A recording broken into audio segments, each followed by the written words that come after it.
I teach a lot of image transfer workshops, and one thing I always get is how do you get successful image transfer? How do you make it so that my images can transfer and they're going to look good and be successful almost 100% of the time? Well, the first thing I tell people is you're never going to be successful 100% of the time, and always make sure that you don't fall in love with something, because when you fall in love with an image, it's probably not going to turn out. Just hold your breath and say a few prayers and everything else. So something that is successful we're going to start with a couple tools that will make this more successful. The first thing is magazines that are very high quality toner. These are some older magazines I get in my local Buy Nothing, and you want to have something that's very high in quality, because the way this works is that you have a magazine image, and I always recommend newbies don't start with an image. Start with something with text on it, because it's going to be, one, you're not going to fall in love with it, and two, it's not going to be something that you're going to wear contrast. It definitely has the contrast there. So you have a high quality image. We're just going to start with text. So you want to use normally fashion magazines have the best quality, things like, I like Vanity Fair, Vogue, any of those magazines that have high quality. The other thing is start with a black and white text, and you're going to need to start with good paint. So you've got your jelly plate. We're using a 5x7 jelly plate, and I always put a piece of paper on the bottom because that allows me to move it, especially when I'm working on multiple plates back and forth and it's not sticking to the table. To do this image transfer, I've got a few things. I've got my text. It'll be interesting to see if this yellow prints it all. I've just got black and white text. We're going to always start with that when we're learning, because it's going to give us our most success. I've got my black paint. I prefer Liquitex Basics in Mars Black. Don't use the Ivory Black. It doesn't transfer as well. And then I've got my brayer. So I'm basically going to start by putting down what I call a kiss or two of paint. As you notice, it's not a lot of paint. It's way less than you think. And I've got a roller sheet ready to go. It's one I've used before. I've got the piece of paper I'm going to print on. That's ready to go. And I'm just going to roll this out. And I'm going to roll this out in all directions. And I want it to look kind of opaque or almost transparent when it's on the plate. And to me, it has like a crispy look. That's the only way. It's half matte, half shiny. Then when I've got this, I'm going to quickly get this down. This is kind of time sensitive. Put down your text and then rub it with a flat hand, a flat open hand, applying even pressure all the way around, 3 to 10 seconds, and then we're going to lift. We don't want to have it be super long. And you can see here how you get a really nice transfer. This piece is now done. You can't use it again. You've used all the toner or the resist. And if you notice, I've got a little spots here where I've kind of have what almost like artifact. You can take your baby wipe and go through and just clean that up a little bit. Sometimes it happens. Sometimes it depends on the texture of your plate.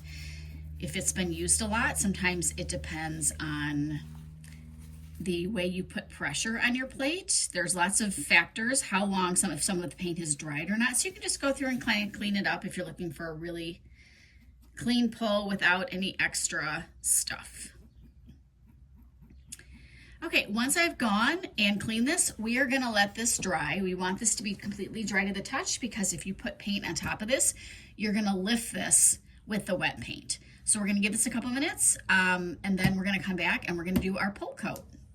Okay, this is, you check it, it's dry to the touch. Always give it just a careful tap.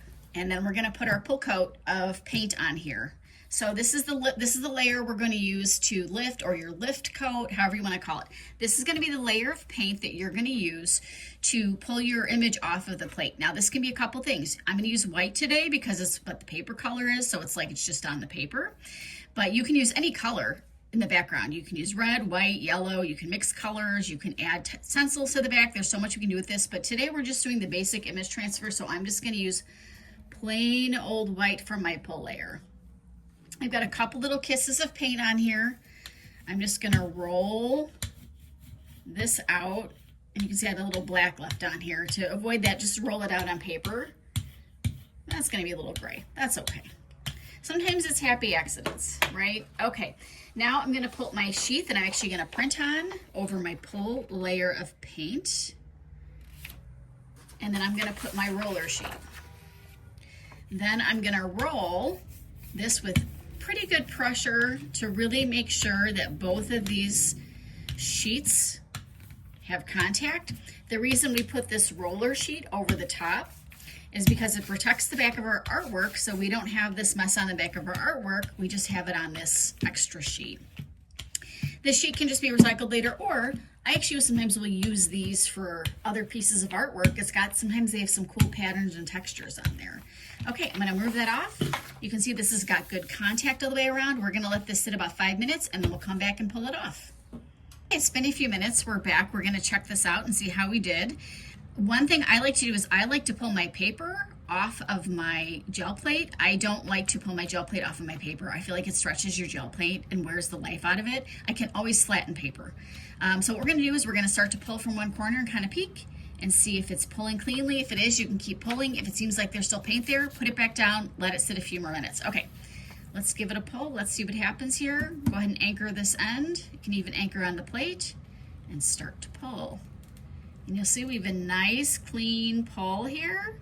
We have some really nice crisp text and it's got a good look to it. So this is something that I would say this is successful, and just doing these little tips is a great way to start. Just doing black and white text is a great way to start because it's going to be more successful, and you can really learn then how much paint to put down, how much paint you need to remove, how fast you need to do it, and go from there. So good luck, and we'll see you for the next video. You can find more art projects, tutorials, DIYs, and hands-on creative projects at jenniferrizzo.com.